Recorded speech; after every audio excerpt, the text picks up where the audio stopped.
அனைவருக்கும் அஸ்ஸலாமு அலைக்கும்.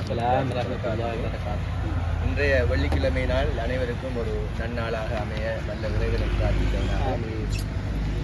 இன்றைக்கு நாங்கள் இந்த கிட்னியில் கல் இப்போ இது வந்து அடிக்கடி ஒரு காமன் ப்ராப்ளம். இப்போ டெய்லி வார பேஷண்ட்களில் ஒரு 2 பேர் 3 பேர் எப்படியோ வயிற்று நோவு வீடுக்குள்ள நோவும்பாங்க. அங்கே செக் பண்ணால் கிட்னியில் கல் இருக்கிற பிரச்சனை வந்து அது இப்போ நமக்கு தெரியும். பழைய காலத்துலலாம் இந்த கிட்னி கல்லுன்னு சொல்லி இருந்தால் போல ஒரு கேஸ் தான் நம்புது. இப்போ என்னென்னு கேட்டால் கல் இருந்து உடைச்சம்பாங்க, கிட்னியில் கல் இருந்து ஆப்ரேட் பண்ணி எடுத்துருந்தாங்க.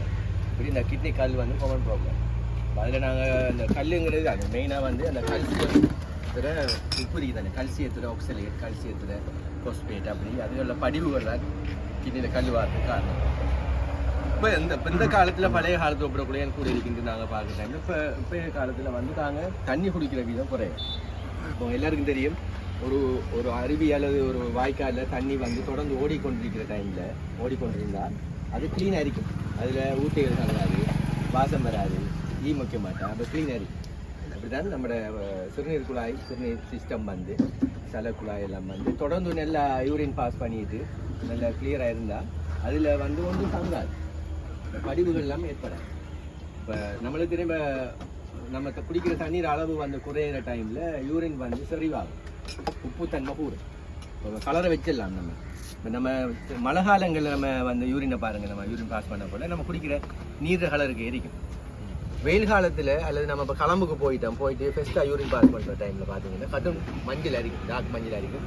கொஞ்சம் நான் போகும். இது என்னென்னா அந்த நீர் அளவு குறையிற டைமில் யூரின் செறிவாக உப்புற அளவு கூடும். அந்த உப்பெல்லாம் போய் என்ன செய்யணும்னா படியும், உப்பு தண்ணி படியுது. இந்த உறையிற மாதிரி அந்த நீர்த்தன்மை குறைஞ்சி உப்பு கூட வந்து அது உறைஞ்சி தானே அந்த கல் உண்டாகுது. கிட்னியில் கல் உண்டாகுது, சிறுநீர் குழாயில் கல் உண்டாகுது.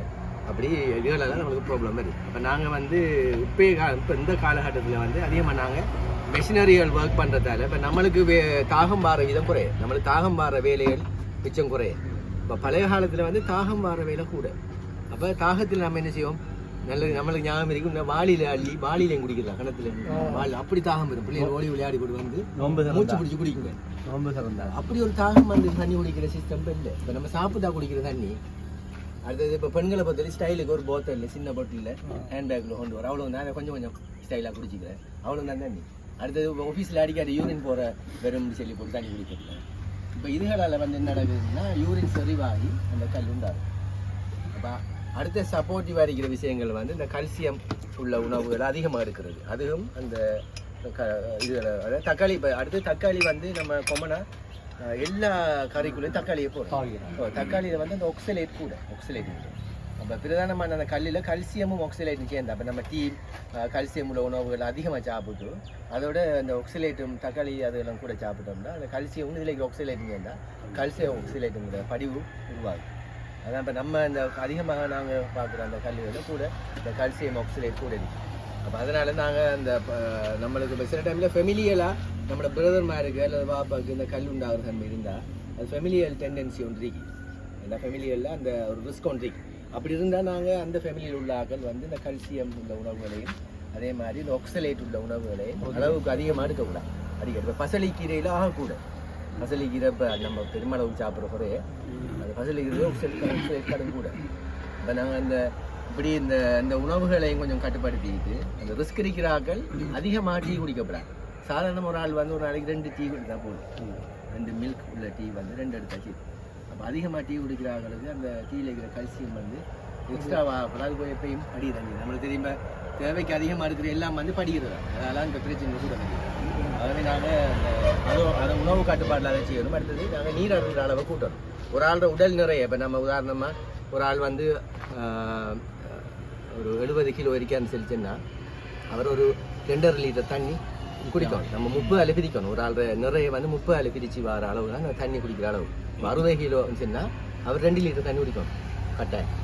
இப்போ இது வந்து நார்மலான ஆக்களுக்கு. இப்போ வெயிலுக்குள்ளே மேசன் வேலை செய்கிற ஆக்கள், கடும் வயலுக்குள்ளே வேலை செய்கிற ஆக்களுக்கு அது இன்னும் கூட எடுக்கணும். என்ன சொல்லிச்சுன்னா அவங்க வேர்வையாக தண்ணியெல்லாம் போகிறதால யூரினாக போகிற தண்ணி குறையும். அப்போ யூரின் வந்து கடும் சரிவா மஞ்சள் ஆகும். இப்போ நாங்கள் ஒரு இண்டிகேட்டர் தான் அந்த மஞ்சள் யூரின் கலர். நீங்கள் வெண்டைக்கு யூரின் பாஸ் பண்ண கூட உங்களுக்கு கலர் கொஞ்சம் மஞ்சள் ஆகினா டக்குன்னு நினைக்க நம்ம டெய்லி குடிச்சு தண்ணி காணும். டக்குன்னு ஒரு 2-3 கப் தண்ணியை குடிச்சு அந்த கலரை அவடுத்த கிளியர் பண்ணிடும். டெய்லி கிளியர் பண்ணிட்டோம்னா நம்மளுக்கு அதை உரைகிறதுக்கு சான்ஸ் குறையும். இப்போ அப்படி மொத்தமாக 4-5 நாளாக தொடர்ந்து யூரின் மஞ்சளாக போகக்கூட அது அப்படியே இதாகும். அப்போவே நாங்கள் அந்த உணவு அந்த தண்ணீர் அளவை நாங்கள் இப்போ தாகம் வந்தாண்டு இல்லாமல் நாம் இந்த 2 லிட்டர் தண்ணி குடிச்சியா 2 லிட்டர் தண்ணி குடிச்சியா பார்த்து நாங்கள் தண்ணீர் அளவை கூட எடுக்கணும். எடுத்தோம்னு சொன்னால் அந்த கல் உண்டாகும் தண்ணியை நாங்கள் குறைக்கலாம். பொதுவாக வந்து கல் இருந்தால் பொதுவாக இடுப்பு நோவு அதோட அப்படி அந்த ஒரு சைடுக்கு அடிபாகத்தோடு சேர்ந்த மாதிரி நோவு வரும். இப்போ கிட்னியில் கல் இருந்தால் இடுப்பு நோவு மட்டும்தான் தெரியும். அப்போ நம்ம ஒரு எக்ஸ்ரே எடுத்து பார்த்துட்டோம்னா நம்மளுக்கு உண்மையாது எலும்பு சத நோவா அல்லது கல்லால் வந்த நோவான்னு பார்க்கலாம். சில ஆட்களுக்கு அந்த நோவோட யூரினோட பிளட் போகும். பிளட் போனால் அந்த கல் ஒரு இடத்துலேருந்து ஒரு இடத்துக்கு பாஸ் ஆகுது. பாஸ் ஆகக்குள்ள உள்ளுக்கு பிச்சுட்டு உடனே அந்த காயப்படுத்தினோட அந்த காயத்துலேருந்து வர பிளட் தான் யூரினோட ரத்தமாக போகும். ரத்தம் கட்டி உண்டு அப்படி சின்ன கட்டி உண்டு பாஸ் ஆகும்.